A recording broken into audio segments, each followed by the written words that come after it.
Hello everyone, welcome to Double Clutch Auto Reviews. My name is Mark and today is a very exciting day for me. Today I get to drive this, a 2012 Ford Mustang Boss 302. This car is owned by my buddy Mark, who is kind and trusting enough to let me drive this car today. It only has 14,000 original miles on it and it's actually for sale. I'm going to put the link to the Craigslist ad in the description, as well as a link to his personal website for his car collection in the description as well. And let me be honest with you, if I could afford this car right now and I had a place to put it, I would have certainly bought this car from Mark already. I wouldn't even tell you it's for sale. But since I can't buy this car right now, you should, because this is an amazing car for a great value. This Boss 302 Mustang has a 5.0 liter Coyote V8 engine, making 444 horsepower and 380 pound-feet of torque, made it to a 6-speed manual transmission and rear-wheel drive. This Boss 302 is not only a limited production car made from the years 2012 to 2013, but also has tons of upgrades and is track ready with extremely low miles. And the vast list of upgrades includes a Borla catback exhaust with an electronic switch to open and close the exhaust, upgraded suspension and brakes, 2-piece brake rotors slotted and vented with Brembo calipers and Carbotech track pads, a Laguna Seca spec front splitter with brake cooling air ducts, a half rear roll cage with a rear seat delete, a rear Watts links for the rear differential,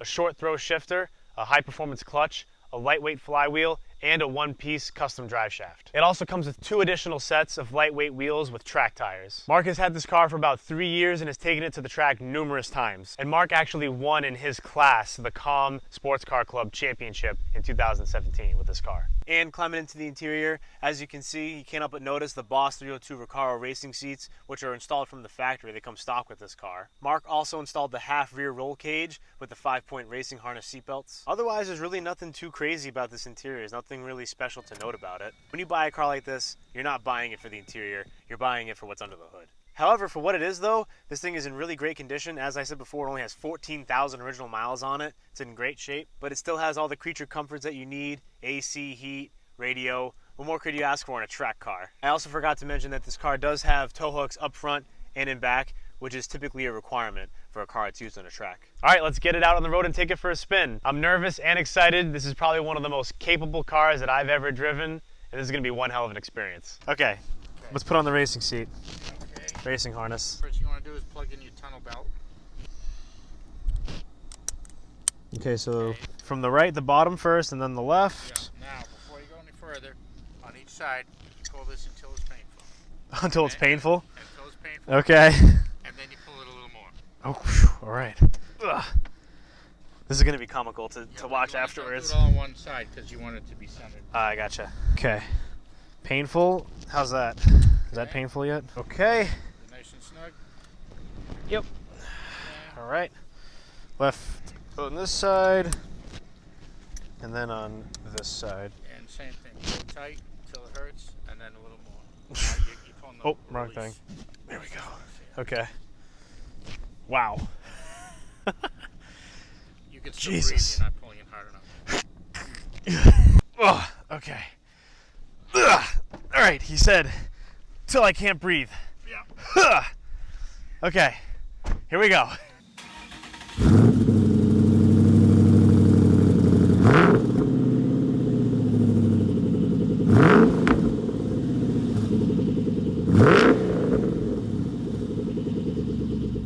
All right, driving the Boss 302 Mustang. Now, when you have race tires on the track and you first go out, Yeah. it's like there's ice on the track until you get temperature up. Yeah. Wow. They have an operating temperature. Right. To that. Same with the brake pads. The brake pads don't do well. The brakes don't do well. The tires don't stick, and so a good lap, sometimes 2, to get it up to temperature. Right. This is neutral. Yep. It's so weird with the short throw shifter. It's so hard to tell. Oh my God! Wow.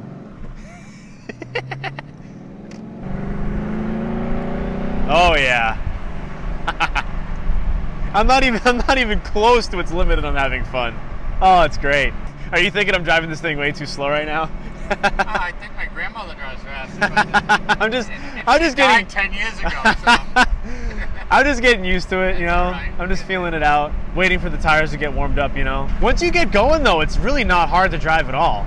It's a little intimidating at first, you know, when you're trying to just get it moving from a stopped position, because the clutch bites super quick and you gotta, it's like, whoa, it just kind of jumps out of nowhere, but once you get going, it's actually quite easy. I love the exhaust. The exhaust is great. How long have you had this thing for sale? On and off for a few months. Oh, okay. Keep changing my mind. I want to sell it, and then I'm Right. go, no, I want to keep it. Yeah. The car goes where you tell it to go. Oh yeah, it's very planted. No sweat. I feel like you really couldn't experience the full potential of this car at all unless you're on a track, you know. It's just not safe to push this car to its limits on a public road. But you still feel how capable it is, you really do. And I thought it was gonna be a lot more punishing of a ride. It's really not that bad. But we were going out of your driveway and you hear the ka-kunk ka-kunk of the suspension, right? But I thought it was gonna be, oh man, this is gonna be brutal. It's actually quite comfortable for what I was expecting. Yeah, it's a little abrupt sometimes when you are on a real bumpy road. Right. But this is the normal Massachusetts road. Not bad at all. There we go, that second. I hit it hard. Woo! Now I'll take your pulse. I don't even think that was red line. I'm just trying to feel it out, you know. I'm just trying to respect the power. That exhaust is great. Oh, and of course I have someone in front of me now, and I'm finally starting to open it up. This car's a lot of fun. Oh, I'd get in trouble with this thing, I really would. If I were a car salesman and I was trying to sell someone a car like this, I wouldn't even talk to him. I would just say, just take it for a ride. Let's just go, just drive it. I wouldn't even try to explain anything. Just drive it. Let the car do the talking.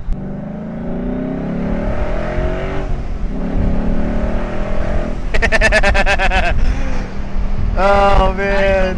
When I said you can't slap the smile up at somebody. Yeah.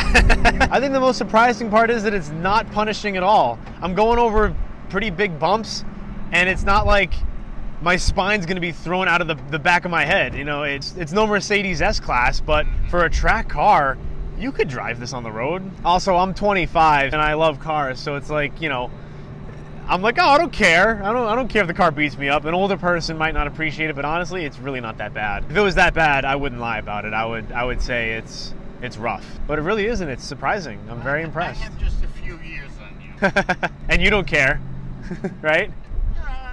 I live with it, but you know. It's worth it. Oh, yeah. Noisy though.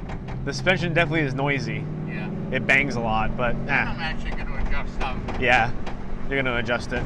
Ugh. And right now we're sitting at a stoplight, and it's not like this is cammed or anything, so it's not lope, lope, lope, lope, lope. Like it's just, we're just sitting here normally, idling, and no problem. It seems just like a normal car. As Marc says, the new Coyote motor says it does a lot of things wonderfully. It just sounds great. Oh, I need a big V8 in my life with a big old exhaust. Oh, every time I jump into V8 with a nice exhaust, it's like, oh. Or even if I see one drive by, I'm like, man, one day. Let's see how long it takes Marc to sell this. Good brakes. I'd hope so, right? Slam on the brakes. Slam. Wow. Yeah. Jeez, you're right. Street cars don't sound Yeah. like Oh, yeah. Full throttle.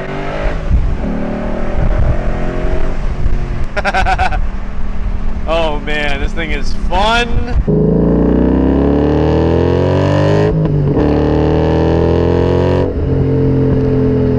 It's really funny because of this car's braking power. It's actually quite safer than a lot of other cars on the road. This thing stops like on a dime. It's crazy. I do all these mods just Right. for safety. Yeah, of course, for safety. Yeah. Not only can you brake quicker, but you can also maneuver out of the way quicker. All right, here we go, getting on the highway. Oh yeah.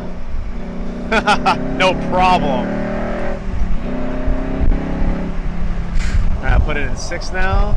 And we're cruising. Now cruising on the highway with the windows up, going 70 miles an hour, turning just over 2,000 RPMs. It is a little rumbly up front, but honestly, it's doable. The capabilities, you can just feel it. You can just feel this car. It has it within it, and it wants to release it. But just all it takes is you and your input. It's almost like a sport bike, like on a motorcycle. You can just feel it. It just wants to keep going. It wants to go, go, go. Now imagine you're a 17-year-old driver. Right. So Yeah, I got stopped a few times. Yeah. And just so everyone's up to date, this is a photo of Marc back in 1969 with his first Mustang Boss 302. Marc has been lucky enough to own both versions of the Boss 302 in his life in the same color combination, and he drove them both like they were meant to be driven. Oh, the glory days. Cue Bruce Springsteen. I think waiting to own a car like this is a good idea. I don't think any young child, like a 16, 17-year-old, should be given one of these as their first car. It's way too much. I think working your way up with horsepower is always a good idea. Maybe starting at 250, then 350, then 450 like this one is. I actually think that all teenagers should learn how to drive on the track for safety. Yeah, it's a good idea. Some of the organizations actually do teen driving, because what really gets them in trouble isn't the driving fast or doing something stupid. It's something happens, they don't know, and they overreact. Right, Or oversteer, yeah. And understeer. We'll take on these programs, we'll take kids out and wet down parking lot, do a skid pad or something like that, so they feel what happens for the car to get out of the control. Right. There's nothing to hit and you're only going 30, 40 miles an hour, and how to turn into it and things like that. So when they're out on the street afterwards and something happens, they automatically do the right thing. Right. And don't overcompensate, don't freak out. That's a good idea, particularly in the snow. The snow is where a normal, boring car that is normally completely controllable can instantly be out of control. And they shouldn't drive all-wheel drive or four-wheel drive cars. They should learn how to drive first. Like a rear-wheel drive car. Yep. Yeah. I used to take, when my kids learned to drive, I had a Suburban, but I'd take it four-wheel drive and put it in the biggest snowy parking lot that hasn't been plowed yet. I'd put it in two-wheel drive and say, okay, you got to get it out. Okay, now go a little faster, right, until it got loose, and then they would, right, learn how to control it. Oh, everyone's in my way. As Bruce Almighty said, all these horses and no room to gallop. It's also funny about this car, it has two keys.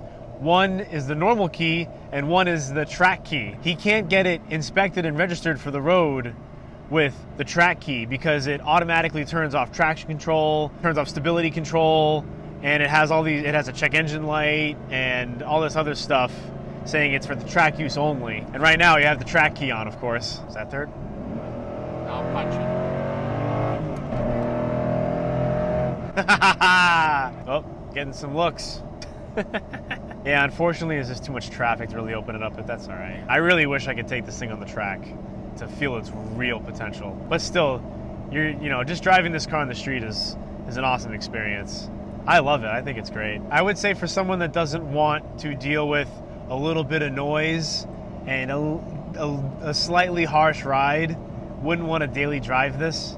But as a weekend fun toy, I feel like anyone can enjoy this. And even someone like me, I could probably enjoy this every day. It's really not as rowdy as I was expecting, or just frightening. It's really not. Like, once I got used to it, it's actually quite fun and comfortable. Oh, broke loose a little bit. Shift easier, but later. You don't want to bang it. You don't want to power shift or slam it. What you do is bring it out further, but you don't need to shift extra fast and harshly. You just shift it normally. Okay.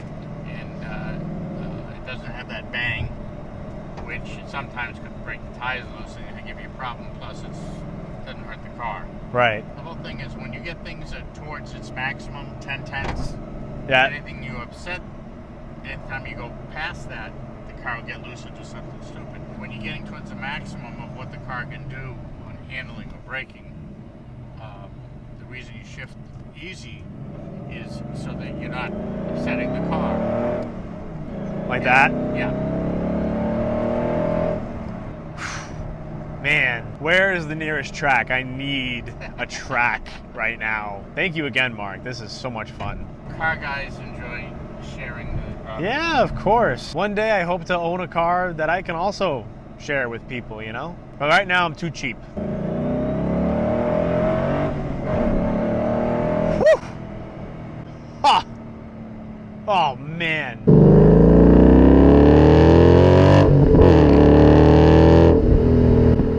This thing is so much fun. And it really isn't, extremely expensive for a super fun car. In the realm of cars these days, you can get something like this for 35 grand, or around that, whatever, for something similar, a little more expensive, a little less expensive, whatever, and have so much fun with it. Rather than a boring, normal, Toyota RAV4 that costs 30 grand. I mean, would you rather have this? I mean, Really. I would, and I'd rather have the old beat up pickup truck for the winter beater, you know? Yeah. Brilliant. Oh yeah, it really kicks on around like 3,500 RPMs. That's where it really starts to wake up. Thank you so much, dude. This is awesome. I really appreciate it. The car club that I'm in, I've been instructing for 15 years. I go out with somebody in their car, I'll drive their car, show them, I'll ride shotgun. And see, this is why I wanted you with me. This is exactly why I wanted you with me. as an instructor, I can take a passenger. So in our club, if you don't have a car, you join the club, which costs next to nothing. It's like $35. And you could go to an event and ask one or many of the instructors to go for them to take you for a ride in their car.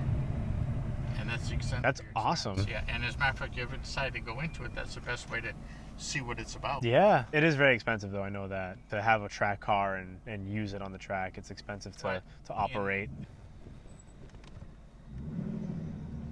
Oh, look at that. That was smooth. I'm getting used to it now. All right, where are we going? Left. First left. I have no idea where I am. Yeah, my Oop, house. don't stall. Oh, no, I stalled. No, I almost went the whole video without stalling. Ah, that's all right. All right, guys, thank you so much for tuning in. If you liked the video, please give me a like. If you liked it even more, please give me a subscribe. I'll catch you in the next one. This was so much fun. Can't wait to meet Marc again for maybe doing another one of his toys. Next time we'll bring a fast car, he says. Take care, guys. Peace.